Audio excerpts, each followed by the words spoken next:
Olá pessoal, hoje a gente vai fazer um react aqui. Eu nunca vi esse vídeo chamado 27 lições com 27 anos. Então a gente vai fazer junto esse acompanhamento, quero ver o que ela vai falar. Eu vou te dar uma visão psicológica do processo, principalmente baseada em Carl Jung, mais específica, mais profunda, principalmente para você tentar entender. Vamos ver o que que ela tem, quais são essas 27 lições, se elas são interessantes ou não para nós. Vamos lá. 27 anos, eu queria muito falar 27 coisas que eu aprendi com 27 anos. A primeira e a mais impactante que eu aprendi com 27 anos é que a única justificativa que eu preciso é porque eu quis. Eu acho que é porque eu era muito do tipo da criança que não deu problema. Então sempre fui muito certinha, muito responsável, não respondia os meus pais, não sei o quê. Então eu achava que pra fazer qualquer coisa, pra correr qualquer tipo de risco ou fazer uma coisa diferente, não sei o quê, eu precisava de uma justificativa muito boa, uma história muito bem contada, isso vai servir pra não sei o quê, não sei da onde. Quando na realidade, foda-se. Você quer tocar piano? Vai tocar piano. Quer aprender a costurar? Vai costurar. Um exemplo, eu sempre tive muita vontade de fazer aula de costura. Mas eu só fui realmente me matricular numa aula de costura depois de sofrer um acidente de carro e perder os movimentos finos. Aí eu falei, não, agora realmente é a hora certa, porque vai me ajudar. Tipo assim, mano, quer aprender a costurar? Sempre aprendi, foda-se. Eu nunca precisei de uma desculpa, de uma justificativa. Era só porque eu quis. Fui viajar sozinha porque eu quis, fui aprender tal coisa porque eu quis, fui falar com fulano porque eu quis. Não tô fazendo mal pra ninguém, é uma coisa que eu quis fazer, eu fui lá e fiz. Se só diz respeito à minha vida, a única justificativa que eu preciso é porque eu quis. Uma outra coisa que eu aprendi. Interessante, então isso é uma questão a gente tem volta e meia visto isso em vários dos reacts, né, que é essa relação com a independência, né, essa tentativa de independência, principalmente entre os 20 e 30 anos, com os pais, né, então você normalmente tem que justificar os seus atos para os pais, porque você é uma pessoa que muitas vezes não faz o dinheiro para você poder ter sua liberdade, você depende muito afetivamente, né, tem uma relação muito pai e filho, e aí você tem essa epifania, você pode fazer as coisas, o adulto, ele tem um preço caro a pagar por ser adulto, mas necessário e inevitável, e ele tem alguns pontos positivos, um deles é esse, é você poder fazer aquilo que você quer fazer, sem precisar dar desculpas para outras pessoas.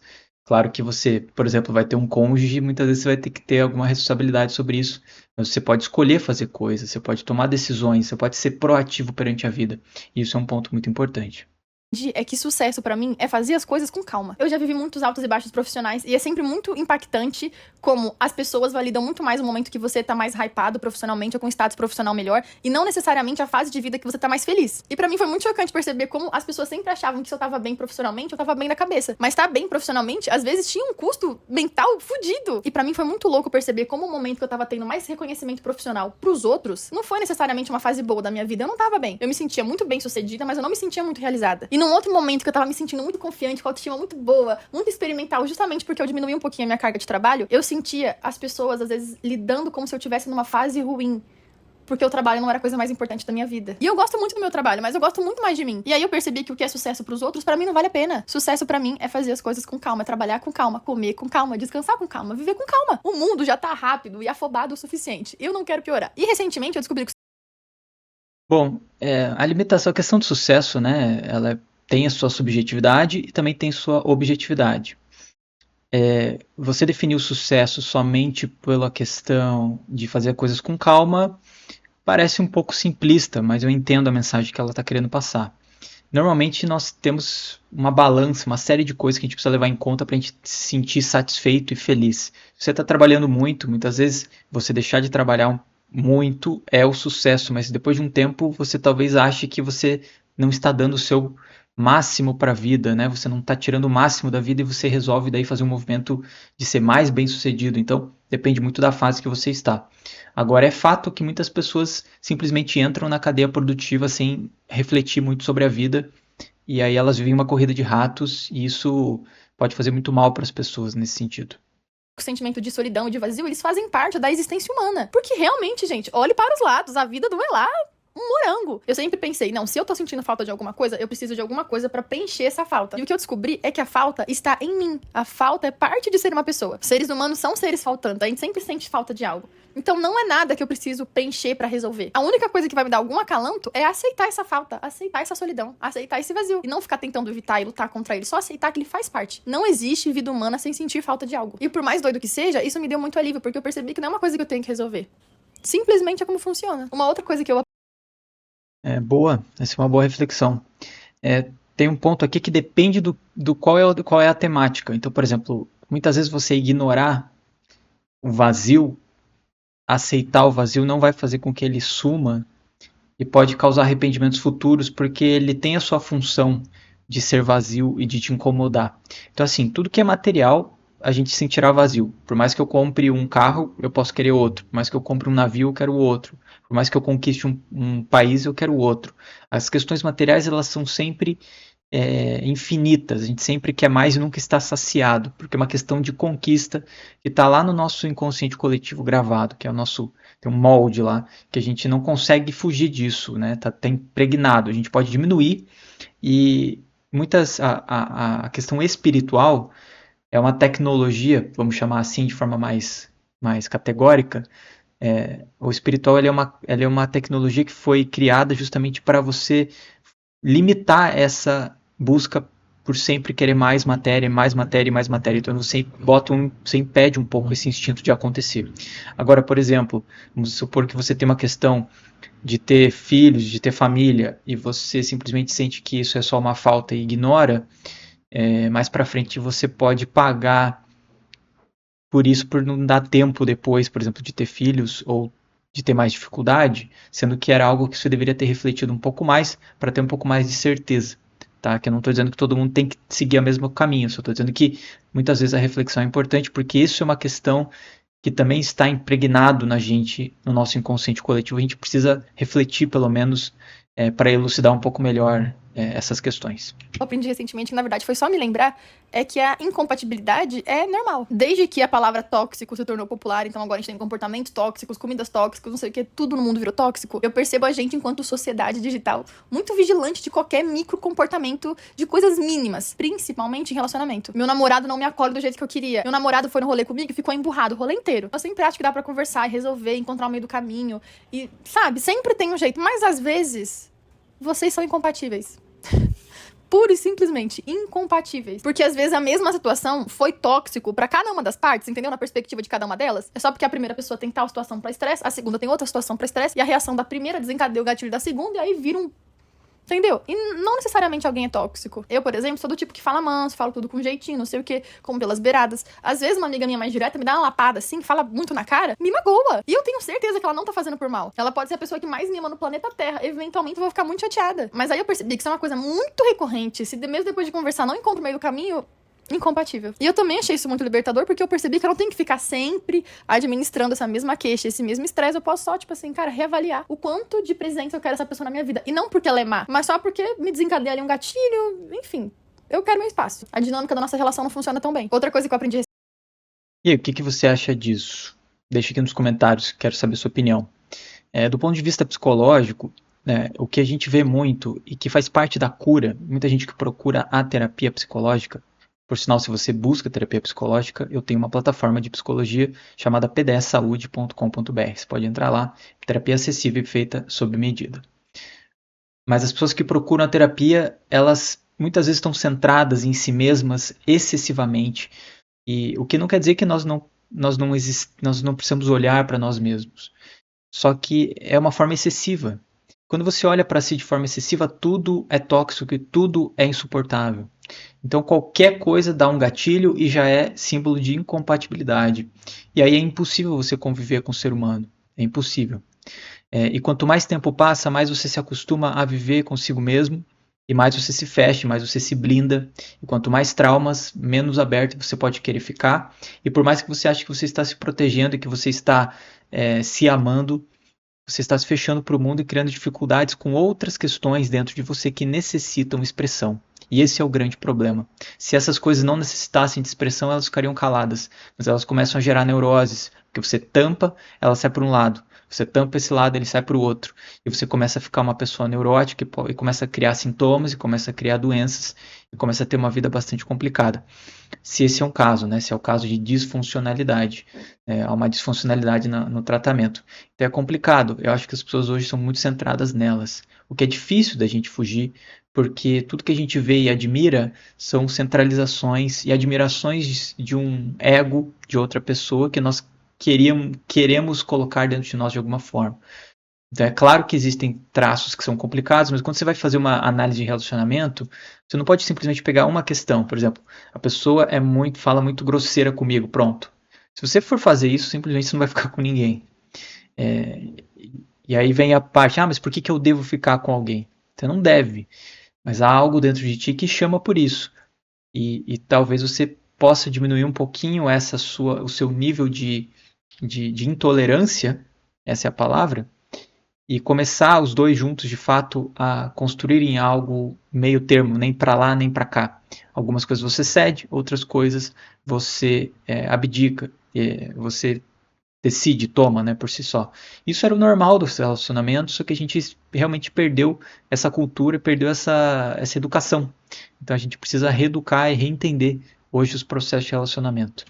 Recentemente, é que as pessoas que eu amo são quem mais merece o meu tempo. Isso também é outra coisa que eu acho que tem tudo a ver com o trabalho, porque o trabalho demanda muita energia, muito tempo. Então, às vezes, parece mais fácil falar não pra uma pessoa que você ama, tipo assim, olha, não vou poder ir aí esse fim de semana, eu tô muito cansada, prefiro adiantar um trabalho, prefiro adiantar não sei o que lá, do que decepcionar enquanto profissional e pedir mais prazo, ou falar, olha, tal dia eu não consigo, ou não vou fazer nada de fim de semana. E aí, de forma prática, eu tô falando mais sim pro meu cliente ou pra um chefe do que pras pessoas que eu amo. Eu tô mais disposta a negociar o tempo das pessoas que eu amo do que do meu cliente. Tem sim como a gente ser um profissional compromissado, de qualidade, sem abrir mão do tempo com as pessoas que a gente ama. Com certeza, é muito chato ficar um clima no trabalho ou perder um cliente, mas é muito pior perder a rede de apoio. Não descansar. A gente fala muito que é inegociável no trabalho, mas a gente fala muito pouco do que é inegociável fora do trabalho. Outra coisa que eu aprendi é que autorresponsabilidade.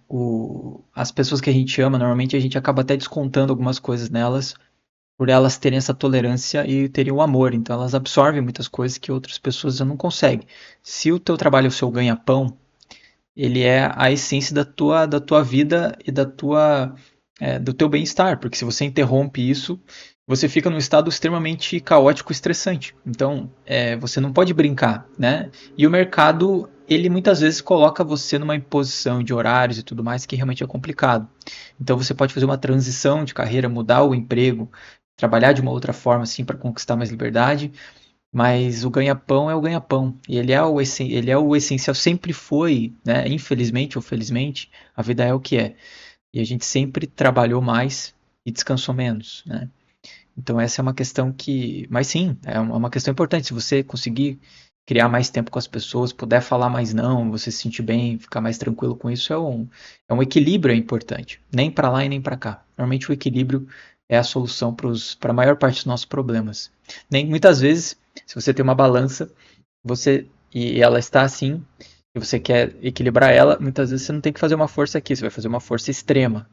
Mas se você continuar fazendo uma força extrema, aí você já vira para o outro lado. Então, a questão do equilíbrio é uma questão bem sutil que pode ser intensa, dependendo do caso. Responsabilidade é muito mais eficiente do que culpa. Cara, eu me culpava muito por absolutamente tudo, assim, quando eu tinha qualquer comportamento, ou que eu não me orgulhasse, ou que eu julgava como errado de alguma forma, eu ia me culpar sobre aquilo pra sempre. Afetava todas as áreas da minha vida. Eu ficava com a autoestima baixa, me martirizando, me punindo muito, remoendo aquela culpa por muito tempo. E de uns tempos pra cá eu tô conseguindo ter menos culpa e mais autorresponsabilidade, que é tipo assim, cara, eu não me orgulho, não é o que eu faria de novo. Naquele contexto eu fiz o melhor que eu pude, e a partir de agora eu vou tentar fazer diferente. Mas eu não admito mais que uma coisa tão pequena tenha tanto impacto sobre o que eu penso de mim mesma. Todo mundo comete erro, falha, procrastina, volta atrás, isso faz parte da vida. Eu não quero mais ficar eternamente me culpando por coisas pequenas. Não foi o maior triunfo da minha vida? Tudo bem, eu aceito as consequências disso e posso tentar fazer melhor depois. Só que isso não vai mais definir quem eu sou. Uma outra lição que eu...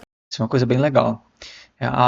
São duas partes diferentes de nós que conversam entre si nesses momentos. A autorresponsabilidade é uma questão mais lógica, mais racional, que quem dera se a gente pudesse ser assim sempre. Mas ela traz o objetivo, objetivamente falando. Tá, legal, errei, aprendi, vamos para a próxima. Eu entendo o que eu fiz, entendo qual foi a minha responsabilidade, vamos seguir em frente. A culpa é uma relação mais emocional.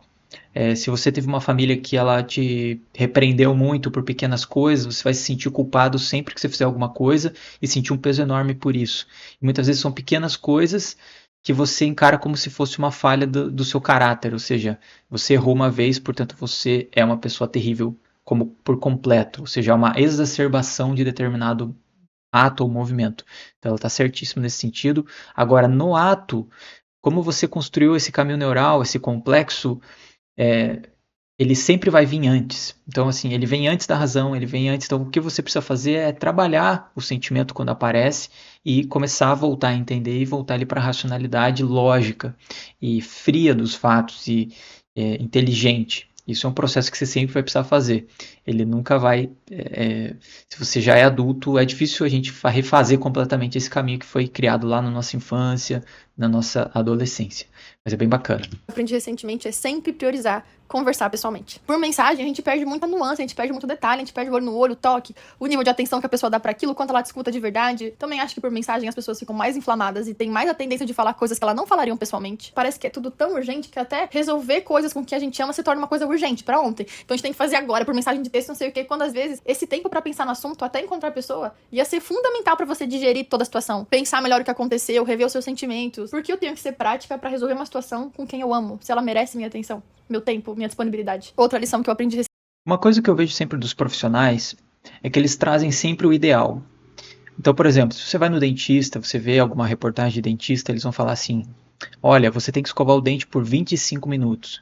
Eu vi um proctologista falando uma vez aí em um podcast, e ele também traz umas coisas assim, que é o ideal da profissão dele, da área dele. E eu acho isso terrível, porque se você for seguir todos os ideais de todas as áreas, você vai corromper e vai se tornar um robô, e você vai ter uma queda psicológica tremenda, porque você não é um robô. Então eles sempre colocam situações que são sempre super, super... Então assim, a psicologia também não é diferente. Eu vi uma reportagem uma vez da acne. A pessoa falou, se você tem acne, você tem uma espinha, procure um dermatologista. Eu falei, poxa, acho que tá demais. Tá muito, muito ordeiro. Como eu falei, o equilíbrio é sempre importante. Então, da mesma forma, a psicologia tem que se tratar desse jeito. A solução de sempre conversar, priorizar, conversar pessoalmente, não me parece parece uma solução ideal, mas me parece uma solução realista perante a nossa vida atual. O que eu recomendaria seria o seguinte: o texto ele dá margem para entonação. Então, se você está num momento ruim e você lê um texto de uma outra pessoa, você tende a encarar aquele texto com a sua emoção que você está sentindo. Então, se você está num sentimento de raiva, você vai ler um texto e a tendência a você achar que aquela pessoa está sendo ignorante com você é alta e você pode reagir com raiva também. Portanto, você pode usar mensagens de áudio, são muito melhores, ou fazer ligações, né, por vídeo. Você vê a pessoa, você consegue ver todos os traços, todas as características, as expressões faciais, o tom de voz, e isso muda completamente a mensagem. Além de você ser mais educado do que mandar por mensagem onde há um distanciamento e você se protege, né? Porque você fica assíncrono com a pessoa. Então, realmente, eu daria essa solução como ideal. E bom, a gente está aqui no 8, eu vou parar por aqui, porque esse vídeo vai ficar extremamente longo, né? Esse formato de React aqui, ele demanda mais tempo. Eu vou continuar a gravação na próxima e faço um outro vídeo para a gente continuar. Me digam se vocês gostam desse tipo de reação, se acham interessante. Deixe seus comentários, suas opiniões. Esse canal é um canal aberto para a gente conversar. Coloque seus comentários, aquilo que você gosta. Não deixe de se inscrever e ativar o sino para a gente poder continuar esse nível de ensinamento aí perante os outros vídeos. Beleza? Espero que você tenha gostado e até a próxima.